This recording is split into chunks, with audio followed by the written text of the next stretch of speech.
시청자 여러분 안녕하세요. 태민경제TV입니다.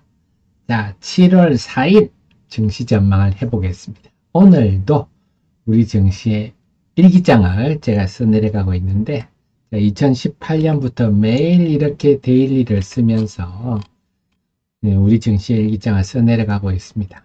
그래서 예전에 그날 무슨 일이 있던가 궁금하시면요, 데일리를 열어보시면 그날 하 대표가 일기를 이렇게 썼구나 하실 수 있겠습니다. 자, 오늘의 일기를 한번 열어보겠습니다.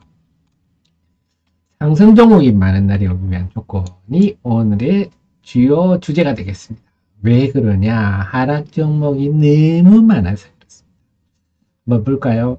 우선 제가 수요일 데일리 전망에서 오늘 하스 신규 상장주가 있는데, 요게 공모가 기준 시총이 한 1000억대 불과해서 여기 또 단타 세력들, 요즘은 지금 우리 투자자의 반 이상이 초단타 한다 할 정도로 굉장히 시장 참여자들이 단타에 혈안이 되어 있는데, 하스에 대해서 하스가 거래 덩치에 비해서는 거래 대금이 많았어요. 그런데 오늘은 HLB가 또 신약 어쩌고저쩌고 미국의 FDA 어쩌고저쩌고 나오면서 상한가를 기록했어요. 그래서 이 종목이 뜻밖의 쏠림 현상을 이야기를 했습니다. 그래서 양시장 통틀어서 거래대금 2위니까 아주 쏠림 현상이 심했고요. 삼천당제약, 하스 이 세 종목이 코스닥의 거래대금 중에 21%를 차지했다. 이 정도면요, 굉장한 쏠림 현상입니다. 이러다 보니까 여타 종목에 관심이 떨어지게 되겠죠. 그래서 지금 이렇게 항상 이런 쏠림 현상은요, 시장에 부정적인 영향을 줌을 우리는 경험적으로 알고 있습니다. 그래서 시장 참여자 지금 정말 초단타가 역대급으로 심한 것 같아요. 자, 그 다음에 보면요, 수요일 코스닥 시장에 에코프로 BM 시총 1위, 에코프로 시총 3위도 많이 올랐는데, 시총 4위 HLB가 상한가를 기록하니까 이 세 종목이 지수에 엄청난 영향을 주죠. 그래서 시총 5위는요, 시총이 한 4조대 밖에 안 됩니다. 엔캠인데요. 그래서 1, 2, 3, 4위가 굉장히 영향을 많이 미치는데, 특히 HLB가 이렇게 쏠림 현상만 이야기한 게 아니라 지수에도 영향을 줘서 수요일 코스닥 시장이 지수가 0.8% 올랐습니다. 0.8%. 이걸 보면 깜짝 놀라시죠? 아니, 지금 내 보유 종목이 다 빠졌는데. 맞습니다. 오늘 하락 종목가 1000바퀴가 넘었는데 무슨 지수가 0.8% 상승이야. 이렇게 지수 왜곡을 줬습니다. 실제 체감 지수는 오늘 한 2% 이상 하락이죠. 그렇습니다. 그래서 이런 두 요인 때문에 코스닥 시장에 하락 종목도 많았지만 왜곡 현상도 심했다. 그럼 도대체 언제쯤 제대로 된 반등이 올 것인가? 이게 지금 시장의 포인트인데요.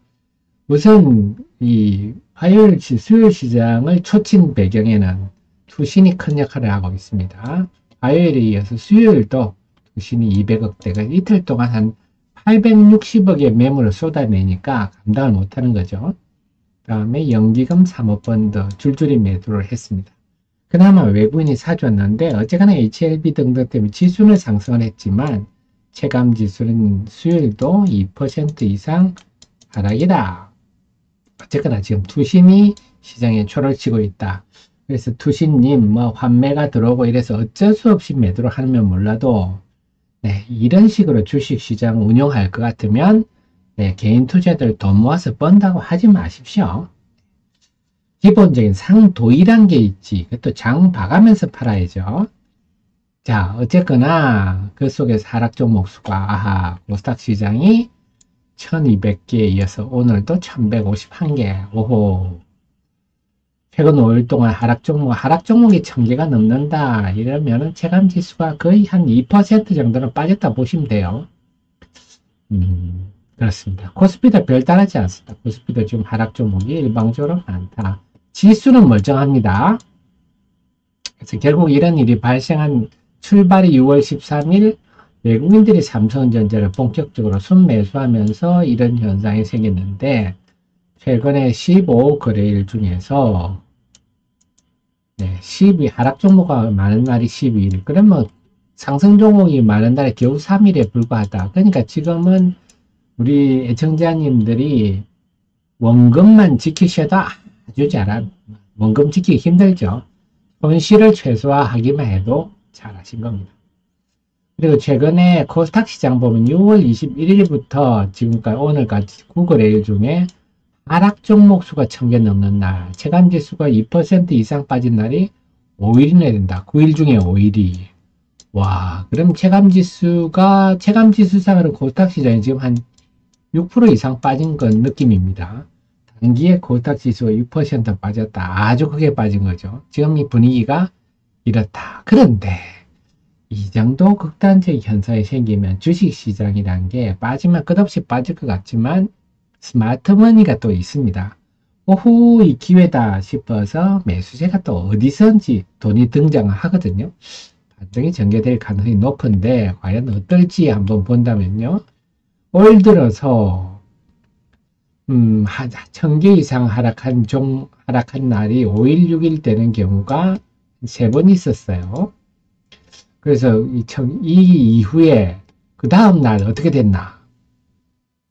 대체로 상승 종목이 많았네요. 아주 많지는 않았지만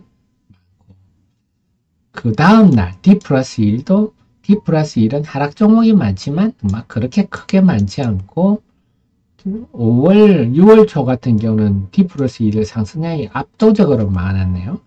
야, 그렇게 본다면 지금 최근에 9거래일 중에 5일이 하락 종목이 1000개가 넘었는데 그렇다면 예를 들어서 7월 4일 목요일 날 상승 종목이 많을 가능성이 높네요. 아니면 7월 4일 아니라도 7월 5일이라도 상승 종목이 많을 가능성이 높네요. 이렇게 전망할 수 있는 게 합리적 예측이겠죠. 그 다음에 또 하나 본다면요. 하락 종목이 1000개 이상이 이틀 연속 발생하는 경우가 좀 드문 편입니다. 만약에 3일 연속 하락 종목이 1000개가 넘는 경우는 없어요. 거의 없습니다. 경험적으로 폭락장이라도 잘 없었어요. 1이면 거의 다 끝인데 그 다음날 어땠냐? 올 5월부터 한번 살펴보니까 5월 17일, 20일 날은 5월 21일 날은 하락 종목이 한 900여 개. 이날 좀 많았네요. 하지만 5월 29일, 30일, 6월 1일이라 치고 그 다음날이 아니면 6월 25일 이럴 때는 상승 종목이 많았네요. 상승 종목이 그렇게 화려하게 많지는 않지만 어느 정도 상승점이 많았다. 그렇게 본다면 지금 7월 2일, 3일, 화요일, 수요일 지금 하락 종목이 1000개 이상 발생했으니까 7월 4일에는 앞에 통계로 본다면 좀 상승 종목이 우세할 수 있다. 하지만 이걸 장담할 수는 없는 게 총 올 들어서 보면 하락 종목 수가 1000은 넘었던 경우 이틀 연속으로 넘었던 경우가 7번 있었는데 그 다음 날에 상승 종목 수가 많은 날이 4번째, 4개. 그럼 하락 종목이 많은 날이 3개. 그렇다면 D 플러스 1일 날 상승 종목이 많다. 이렇게 말할 수는 없겠죠. 통계적 유의성이 좀 떨어집니다. 그런데 분명한 거는 하락 종목 수가 D 플러스 하락 종목 수가 900개를 넘었던 경우는 5월 17일, 20일 이틀 다음에 이 사례뿐이다. 7번 중에 딱 한 번만 D 플러스 1일 날 하락 종목이 900개를 넘었고 그 외에는 무난했다. 그렇게 하면 통계적으로 볼 때는 하락 종목이 1000개 넘는 날에 이틀 연속 발생한 다음 날은 하락 종목이 그렇게 많을 가능성은 낮다. 이렇게는 말할 수 있겠네요. 그래서 7월 4일에는 뭔가 좀 변화를 기대함직하다. 앞서서 두 가지 사례죠. 하락 종목 수 1000개가 이틀 연속 전개된 사례에서도 그렇게 할 수 있고, 또 하락 1000개 이상 하락한 날이 5, 6일 전개됐을 때 그 다음 날 사례도 그렇기 때문에 그렇게 본다면 7월 4일 날에는 적어도 하락 종목이 1000개 이상 가고 이 가능성은 없고 좀 견고할 가능성은 없다. 그래서 7월 4일, 7월 5일은 좀 뭔가 반등을 기대할 만하다. 이렇게 예측해보는 게 합리적일 것 같습니다. 그렇다면 그런 일이 발생하려면 7월 4일 목요일에 어떤 일이 발생이 됩니까? 한다면요. 우선 투신이 안 팔아줘야 돼. 투신이 화요일이나 수요일처럼 이렇게 팔아지기면 쉽지가 않습니다. 매물 앞에 장사가 없잖아요. 하지만 안 그래도 조금 걱정이 외국인들이 지금 그 수요일 날 큰 폭 순매수를 했잖아요. 요게 뭐 당연히 이게 외국인이 순수한 마음에 샀겠어요. 기계적 프로그램 매수든지 기계적 매수입니다. 그럼 당연히 7월 4일에는 외국인의 큰 폭 매도가 나올 가능성이 높습니다. 여기에 만약에 투신도 만약에 큰 폭 매도한다.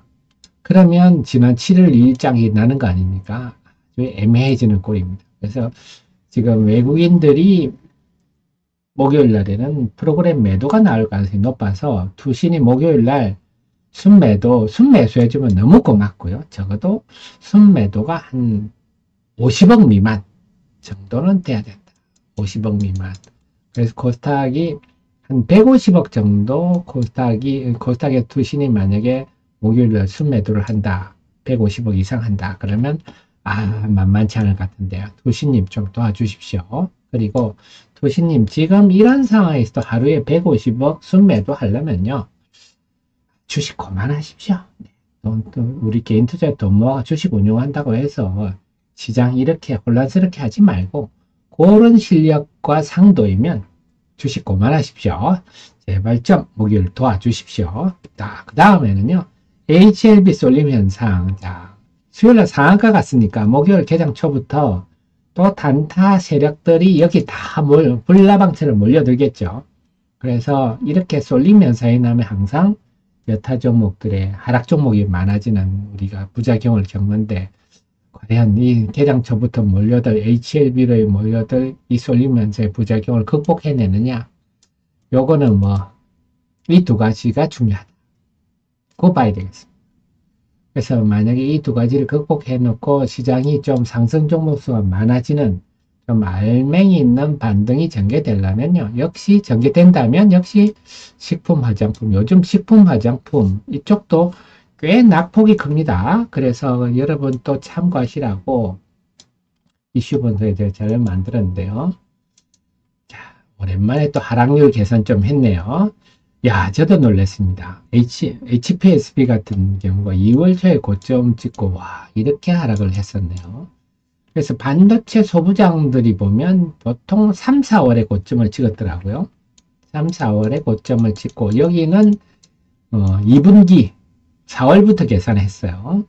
보니까 와 소부장들이 꽤 많이 빠졌는데 보니까 프로텍, 그 다음 기가비스, 오로스, 인텍플러스, 이오테크닉스, EST 이런 종목들도 맞아요. 이런 종목은 초기에 좀 HBM 장비주다, 후공정 장비주다 아니라 초기에 부각된 종목들인데 그때 반짝하고 계속 하락을 했네요. 그 다음에 보면 ISC, TSE 이렇게 요즘 테스트에 들어간 소모품 관련주로 좀 기관 매도가 많은 것 같아요.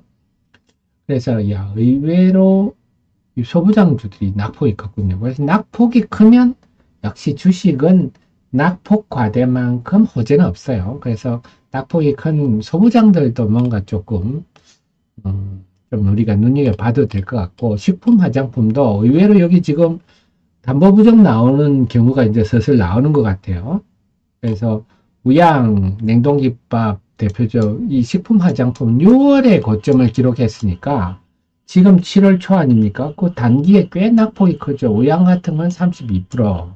종가 기준이라서 장중 고점으로 치면 더 낙폭이 크겠죠. 그다음 화장품의 토니, 모리 화장품들이 많네요. AS텍, 본느 이런 것들. 그다음에 CJ 시푸드도 그래서 이런 것들 종목들 한번 쭉 보십시오. 자, 그래서 이런 종목들 아무래도 낙폭이 큰 것만큼 주식에 매력이 있는 재료는 없다. 이런 측면에서 제가 요거 활용하시라고 자료를 만들었습니다. 자, 여기서 제가 또 우리 애청자님께 본격적으로 주가가 이렇게 급락할 때 제가 드리는 말씀인데요. 자, 이렇게 제가 데일리를 쓰고 또 종목 리포트 보면 이렇게 종목 리포트들 쫙 지금 또 식품에 대해서 낙폭이 큰 종목, 테스, SNS 덱이 낙폭이 큰 종목들 이런 종목 GSE 다 낙폭이 큰 종목들 아닙니까? 제가 리포트 써드리는 게 뭐죠? 네, 여러분들이 읽고 활용하시라고 하는 건데요. 요즘 보니까 최근에 좀 낙폭이 큰 사명 SNC 좀 분석해 주십시오. 이런 글들이 많은데요. 제가 그러면 그런 질문을 받을 때 제일 답답합니다. 뭐냐? 자, 여러분들이 1년에 설사 몇 번 하십니까? 아주 드물죠. 기업도 마찬가지예요. 우리가 상장 기업이 2,900개나 되니까 매일 별일이 있는 것 같지만 사실 개별 기업별로 보면 무슨 일이 그렇게 있겠습니까? 그래서 제가 여기 리포트를 쓰는 것도 자주 쓰면 분기당, 뭐냐면 분기 실적 나올 때마다 업그레이드 할 때도 있고 1년에 한두 번 씁니다. 왜냐하면 그렇게 큰 변화가 없거든요. 그래서 기업 내용 읽어보시고 또 마찬가지입니다. 또 유튜브 들어가면 사명 요즘은 자료가 천지입니다. 그래서 저보고 주담 전화번호 아십니까? 이렇게 질문하시는 분들 주담한테 전화할 필요 없습니다. 그 주담에서 전화해서 뭐 얻는 게 있겠습니까? 주담에서 얻을 수 있는 회사 같으면 그 회사가 이상한 회사죠. 대신에 주담한테 짜증 부리려고도 하지 마십시오. 투자는 자기 책임입니다. 이렇게 유튜브 치면 이렇게 이런 차트 같다는 이런 분 말고 이렇게 회사 관계자들과 인터뷰한 영상이라든지 이런 영상들은 아주 도움이 되는 영상 아니면 요즘은 기업 탐방할 필요도 없습니다. 이런 거 유튜브 보면 회사를 다 알 수가 있고 또 궁금하면 회사 홈페이지 들어가보면 이 회사가 홈페이지를 이 사명 SNC가 상당히 잘 만든 거죠. 홈페이지를 만든 거 보면 회사의 수준도 알 수가 있고 이 다 나와 있어요. 이걸 보고 스스로 판단하시면 되지 주가가 하락하고 있다고 해서 무슨 악재 없냐 그런 태도를 가지시려면 주식 투자는 안 맞지 않느냐 그런 분들은요. 결국 모르면요 한없이 공포감만 듭니다. 모르면요. 네, 눈에 안 되라고 걸어가라 그러면 불안하지 않습니까? 기업을 이렇게 알면 전략이 있습니다. 어떤 전략이 있습니까? 기업 내용을 봤더니 기업 내용이 상당히 내가 볼 때는 저평가다 싶으면요. 만약에 예를 들어 고점에 물렸다 하면 언제 내가 물타기를 할 것인가? 이런 전략을 세워볼 수가 있는 거죠. 기업을 모르면요. 맨날 앉아서 악재가 없냐 하고 또 이런 거 말한 사람들한테 막 댓글이나 달고 욕이나 하고 그러시는데요. 그렇게 남을 탓하고 스스로를 내가 지금 어떤 점이 문제였을까? 그런 것들을 스스로 좀 관찰하고 재점검하고 내가 주식 투자라는 사업을 하는데 CEO로서 이런 거는 좀 고치면 다음에 저를 더 잘할 수 있겠지. 이러시면 주식 투자에 성공할 가능성이 높은데 주가가 떨어진다고 한없이 불안해하시고 이러신 분들 같으면요. 주식 투자를 하지 마시고 펀드를 가입하든지 그러시는 게 낫습니다. 그래서 자료들이 많으니까 그런 것들 많이 보시고 지식을 가지시면 그래? 오히려 여러분 주식을 사서 이승엽 타자도 10번 중에 3할 치면 10번 중에 3번 안타 치면 강타자라고 얘기를 하는데 주식도 마찬가지. 여러분들이 10번 주식을 매매하면 과연 주식 사자마자 오르는 경우 몇 번이 있습니까? 대부분이 사서 보합 유지 본전하고 있으면 잘 하시는 거고요. 대부분이 마이너스가 납니다. 이때 어떻게 대응하느냐 이게 주식 투자란 사업을 한 CEO로서의 능력이지 주식을 사서 주구장창 들고 있으시는 거는 합리적인 CEO가 아니죠. 손해보고 어떻게 팝니까? 그러신 분은요 주식 투자를 하시면 안 됩니다. 10번 중에 대부분 내가 물리거나 재미가 없는데 어떻게 내가 물렸을 때 잘 활용해서 오히려 그거를 전화위복을 계기로 만드느냐. 그렇게 하려면 계속 공부를 하다 보면 전략이 쓰는데 그렇지 않고 저는 손해보고 못 팔아요. 이러실 것 같으면요. 결국 주식 투자 실패할 수밖에 없죠. 또 마찬가지입니다. 제가 이렇게 여러분께 분석해 드리는 것들 활용하시라고 하는 거죠. 항상 내 포트폴리오는 최고로 좋은 종목 위주로 구성한다. 그러기 위해서 공부를 하자는 의미지 내가 주식을 사서 물렸다고 주구장창 들고 있다. 그러시면요. 주식 투자는 사업에서 실패는 불가피합니다. 당연하죠. 기업이 투자를 했는데 투자 결정을 해서 잘못할 수도 있잖아요. 그 투자한 돈이 아까워서 계속 투자를 하면 그 회사 망하는 건 똑같은 얘기입니다. 자, 그래서 오늘은 우리가 주식시장이 하락할 때 이런 변동성은요, 기회입니다. 여러분들이 제일 하지 말아야 될 게 내가 손해본 거 계산하고 고통스러워하는 그런 사업을 하는 CEO님으로서의 자세가 아니죠. 이런 변동성을 이용해서 오히려 내가 빨리 내 상황을 바꿀 수 있는 방법이 뭐가 있을까? 그래서 무슨 회사가 정말 안 좋은 일이 있어 빠질 때 같으면 회사가 안 좋은 일이 뭔가를 우리가 분석을 해봐야 되겠지만 대부분 일은 수급의 문제거든요. 그럴 때 오히려 이럴 때 수급으로 나타나는 변동성은 기회다. 이때 내가 어떻게 내가 보유한 종목들을 어떻게 매매하면 오히려 마이너스 수익이 플러스로 돌았을까? 짧은 시간의 변동성은 이렇게 할 수 있는 기회거든요. 여러분들이 사실은 막 올라가는 주식 이래 사가지고 10% 수익 내기 힘듭니다. 근데 확 빠질 때 변동성이 예를 들어서 있다. 그러면 활용할 수 있는 방법들이 많죠. 그래서 이제 중요한 거는 시장이 뭔가 변화의 시점은 왔다. 이렇게 볼 수 있습니다. 그래서 이 변화, 그동안 하락 종목이 이렇게 많고 했던 거는 좀 비정상적인 이제 극단의 상황 가까이 왔기 때문에 변동성이 있는데 그 변동성 때 초기에 예를 들어서 이제 이런 것도 알려드린 것도 제가 여기서도 식품, 화장품 이런 것들이 다시 먼저 반등을 할 거다. 이러면요.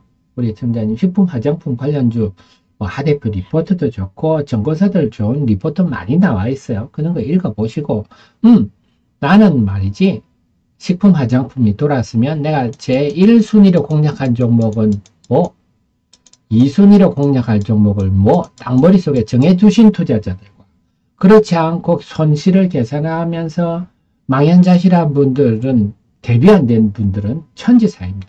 항상 변동성 있는 초기에 대응을 잘 하시면 금세 손실을 회복할 수 있는 거거든요. 그래서 지금은 여러분 공부하셔서 나는 만약에 반등 때 소부장이 뜨면 무슨 종목을 공략할 거야? 식품이 뜨면 나는 무슨 종목을 공략할 거야? 화장품이 뜨면 나는 무슨 종목을 할 거야? 딱 머릿속에 뒀다가 이런 종목도 지금 많이 빠졌잖아요. 그래서 내 주식만 빠진 게 아닙니다. 지금 다 빠졌기 때문에 내 주식이 과연 들고 지금 2분기 실적이 좋을 것인가?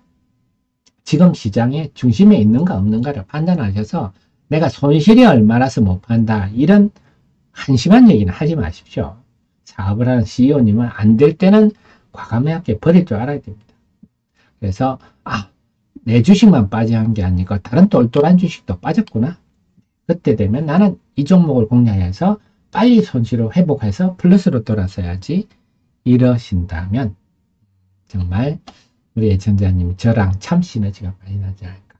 그래서 결국은 성공하는 CEO와 성공하는 주식 투자란 사업에 성공하는 CEO와 실패하는 CEO의 차이는요. 결국은 내가 물렸을 때 주식 투자에서 물리는 건 당연합니다. 물렸을 때 어떻게 내가 극복하는 방안을 가진 CEO는 성공할 것이고 주장창 들고 안 파시는 분들은 반드시 실패하실 겁니다. 모든 사업이 그렇지 않습니까? 내 사업이 지금 투자를 했는데 뭐가 좀 안 좋은 방향을 들면 과감하게 구조조정도 하고 이렇게 하셔야 된다. 지금은 그러실 시기다. 저는 이렇게 생각합니다. 그래서 계속 또 여러분이 회복할 수 있도록 자료도 많이 만들고 이렇게 하락 종목 계산도 이렇게 해서 여러분들이 대비할 수 있도록 했으니까요. 잘 활용하셔서 훌륭한 CEO가 되시기를 정말 소망하고요. 저는 또 여러분 곁에서 그렇게 CEO를 보좌하는 특급 참모가 되도록 노력하도록 하겠습니다. 네, 항상 좋아요 도움되시면 좋아요 눌러주시면 저를 길을 받아서 더 잘 되실 거고 항상 저의 최신의 정보를 함께 하시기 바랍니다. 감사합니다.